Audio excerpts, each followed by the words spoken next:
बांग्लादेश के साथ होने वाली सीरीज़ के लिए अपना T20 इंटरनेशनल्स का स्क्वाड अनाउंस किया। काफ़ी उसमें इंटरेस्टिंग चेंजेस भी हैं, कुछ नए नाम भी है, उस हवाले से थोड़ी-सी बात करते हैं। सबसे पहले तो आई थिंक जो सबसे बड़ा जो टॉकिंग पॉइंट है वो ये है कि पाकिस्तान के जितने भी सीनियर प्लेयर्स हैं, वो इस स्क्वाड का हिस्सा नहीं हैं। सीनियर प्लेयर्स में ऑब्वियसली बाबर आज़म आते हैं, मोहम्मद रिज़वान आते हैं, शादाब खान आते हैं, शाहीन अफरीदी आते हैं और हारिस रऊफ़ आते हैं।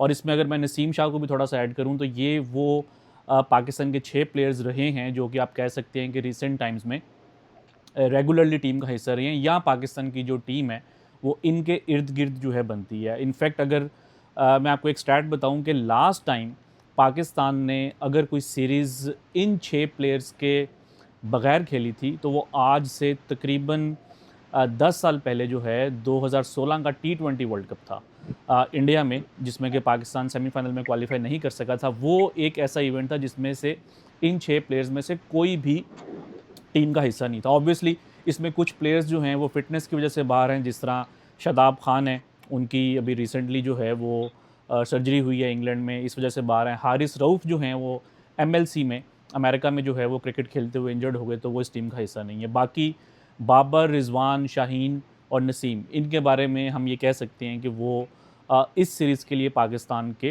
T20 प्लान्स का हिस्सा नहीं है।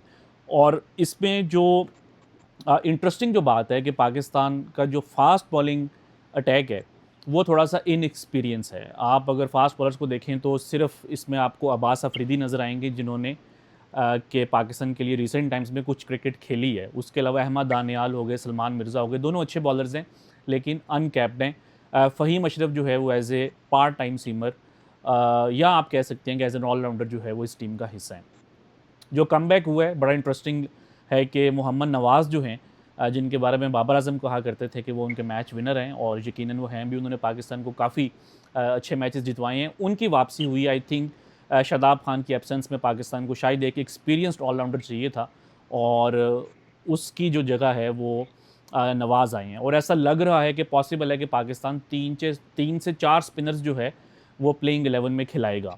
क्योंकि अगर मैं प्लेइंग 11 बनाने की कोशिश करूँ इन 15 मेंबर्स स्क्वाड में से, तो आई थिंक के साहिबजादा फरहान जिनके के इस साल पाकिस्तान के लिए सबसे ज़्यादा छक्के भी हैं और 4 सेंचुरीज़ भी हैं, वो आई थिंक ओपनर होंगे। उसके साथ साइम अयूब हैं, अच्छा कमबैक किया उन्होंने बांग्लादेश सीरीज़ के अगेंस्ट, जो अभी पाकिस्तान में हुई थी सीरीज़। देन मोहम्मद हारिस हैं, उन्होंने भी सेंचुरी की पाकिस्तान के लिए। हसन नवाज़ हैं, उनकी भी इस साल पाकिस्तान के लिए सेंचुरी है।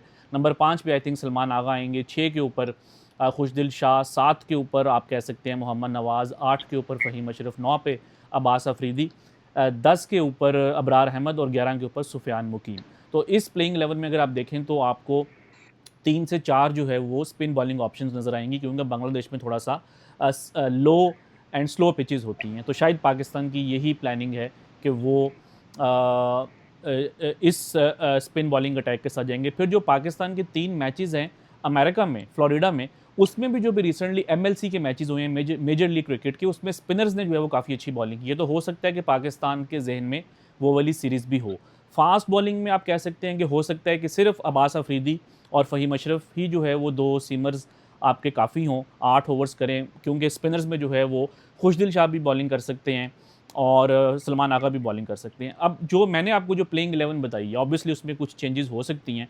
आई थिंक कि पाकिस्तान कोशिश करेगा कि किसी तरीके से फ़खर ज़मान को जो है वो टीम में लाया जाए, क्योंकि फ़खर ज़मान बांग्लादेश सीरीज़ जो होम सीरीज़ थी उसमें उन्होंने कुछ मैचेस मिस किए थे इंजरी की वजह से। लेकिन साइम के होते हुए, फरहान के होते हुए, हसन नवाज़ और मोहम्मद हारिस के होते हुए आप फ़खर को कहाँ पे फ़िट करेंगे, ये बड़ा इंटरेस्टिंग है। देन हुसैन तलत भी हैं, वो आई थिंक कि अगर कभी उनको मौका मिला तो लोअर ऑर्डर में खेलेंगे। तो ये पॉसिबल है कि पाकिस्तान फ़खर ज़मान को नीचे लोअर ऑर्डर में कहीं पे एडजस्ट करने की कोशिश करे, ताकि पाकिस्तान को एक और पावर हिटिंग की ऑप्शन भी मिल जाए।